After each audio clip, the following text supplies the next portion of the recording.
जरा सोचिए, आप एक ऐसे घर में कदम रखते हैं जहां एक नहीं, दो नहीं, बल्कि 20 दिल एक साथ धड़कते हैं।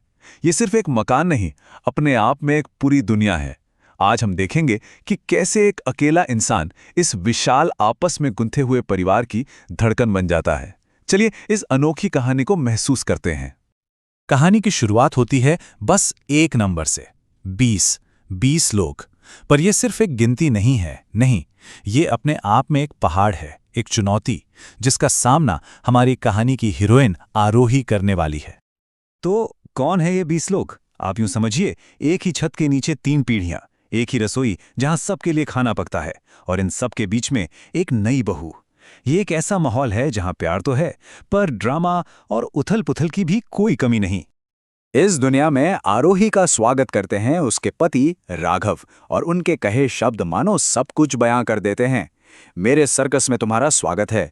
हाँ, ये एक प्यारा, शोरगुल से भरा और थोड़ा सा पागलपन से भरा परिवार है, जिसमें आरोही को अब अपनी जगह बनानी थी। तो चलिए सर्कस का पहला शो शुरू करते हैं। आरोही का पहला दिन, यहीं से उसका असली सफर शुरू होता है, और यहीं उसे अपनी नई जिंदगी की हकीकत का पहला जोरदार झटका भी लगता है। सुबह की शुरुआत कैसे होती है? सुबह 5 बजे दादाजी की डांट से।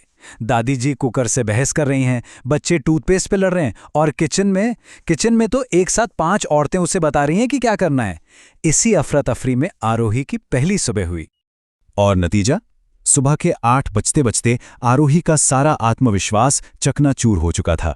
जली हुई रोटियां, सब्जी में ज्यादा नमक और एक मुस्कान जिसके पीछे वो अपने आंसू छिपा रही थी। वो कोशिश तो पूरी कर रही थी, पर हर कदम पर नाकामयाबी ही मिल रही थी। उस रात राघव उसे सबसे जरूरी बात समझाता है। वो कहता है, बस खुद को खोना मत। ये सिर्फ परिवार में एडजस्ट करने की बात नहीं थी, ये अपनी पहचान को बचाने की लड़ाई थी, और यही आरोही का असली इम्तिहान था। तो चलिए कहानी के अगले हिस्से में चलते हैं। यहां से शुरू होता है असली टकराव, 2 अलग अलग दुनियाओं का टकराव। एक तरफ आरोही का व्यक्तित्व और दूसरी तरफ घर के सालों पुराने नियम। ये टकराव बिल्कुल साफ था।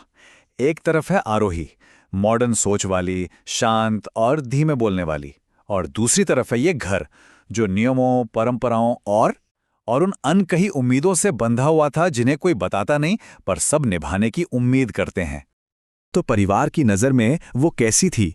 ताई जी को लगता था ये तो बहुत चुप रहती है। चाची कहती थी कुछ ज्यादा ही पढ़ी लिखी हैं। और बुआ के लिए बहुत आज़ाद ख्यालों वाली। मतलब जो उसकी खूबियां थीं वही यहाँ उसकी कमियां बन गई थीं। ये दबाव, ये लगातार बढ़ता गया, हर दिन थोड़ा थोड़ा, और फिर एक दिन सब्र का बांध टूट गया।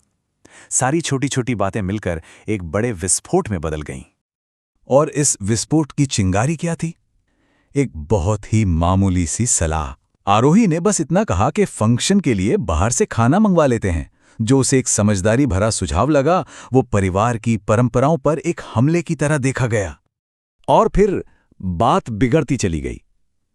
पहले कमरे में एक गहरी खामोशी छा गई, फिर कानाफूसी शुरू हुई। वो कानाफूसी धीरे धीरे तानों में बदली, और आखिर में एक बड़ा झगड़ा हो गया।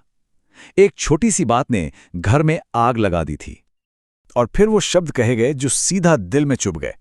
बहू आई नहीं कि घर बदलने लगी। ये सिर्फ एक इल्जाम नहीं था, ये उसे ये एहसास दिला रहा था कि वो एक बाहरी इंसान है जो उनकी दुनिया को तोड़ने आई है।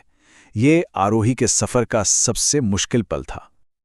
लेकिन जब सब कुछ बिखरता हुआ दिख रहा था, कहानी ने एक ऐसा मोड़ लिया जिसकी सच में किसी ने कल्पना भी नहीं की थी। एक ऐसी आवाज उठी जिसने सब कुछ बदल दिया।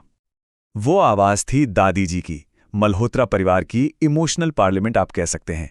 उनकी बात पत्थर की लकीर थी, और सबने यही सोचा था कि वो भी परंपरा का ही साथ देंगी। पर उन्होंने जो कहा उसने सबको हैरान कर दिया। उन्होंने कहा, इस घर को संभालने के लिए सिर्फ रिवाज नहीं, दिल चाहिए, बस। ये एक लाइन काफी थी। दादी जी ने पूरी बहस को नियमों और रिवाजों से हटाकर दिल और भावनाओं पर लाकर खड़ा कर दिया। ये कहानी का टर्निंग पॉइंट था। दादी जी के इन शब्दों ने जैसे बरसों से लगे तालों को खोल दिया। सच्चाई का एक सैलाब सा आ गया। पहली बार चचेरे भाइयों ने माना कि उन्होंने कभी काम में हाथ नहीं बटाया। चाची ने अपनी इनसिक्योरिटी को स्वीकार किया और ताईजी ने भी कबूल किया कि उन्हें कंट्रोल खोने का डर था। ये उस परिवार के लिए एक ऐतिहासिक पल था। इस टकराव का अंत एक खूबसूरत सुलह से हुआ। परिवार ने खुद को बदलना शुरू किया और इस बदलाव की धुरी, इस बदलाव की वजह कौन बनी? वही आरोही। और ये बदलाव अब घर के हर कोने में नजर आ रहा था। आरोही बड़ों को वीडियो कॉल करना सिखा रही थी तो बच्चे उसे अपने खेल सिखा रहे थे। रसोई जो कभी जंग का मैदान लगती थी अब टीम वर्क की जगह बन गई थी।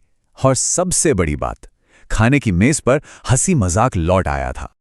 राघव के कहे ये शब्द आरोही के पूरे सफर का सार हैं। वो कहता है, तुमने इस घर को घर बना दिया। मतलब वो सिर्फ परिवार का हिस्सा नहीं बनी, उसने इस परिवार को पूरा किया था। उसने 20 लोगों के मकान को एक घर बना दिया था। तो जरा इस सफर को देखिए। कहानी शुरू हुई थी 20 लोग एक नई बहू से और खत्म हुई 20 धड़कनें एक रिश्ता पर। ये सिर्फ एक बदलाव नहीं, ये एक रूपांतरण था। और ये कहानी हमें एक बहुत जरूरी सवाल के साथ छोड़ जाती है। परंपरा का कितना हिस्सा नियमों से बनता है और कितना दिल से? ये कहानी हमें सिखाती है कि जब दिल रास्ता दिखाता है तो सबसे पुरानी परंपराओं को भी एक नया और शायद ज्यादा खूबसूरत मतलब मिल जाता है।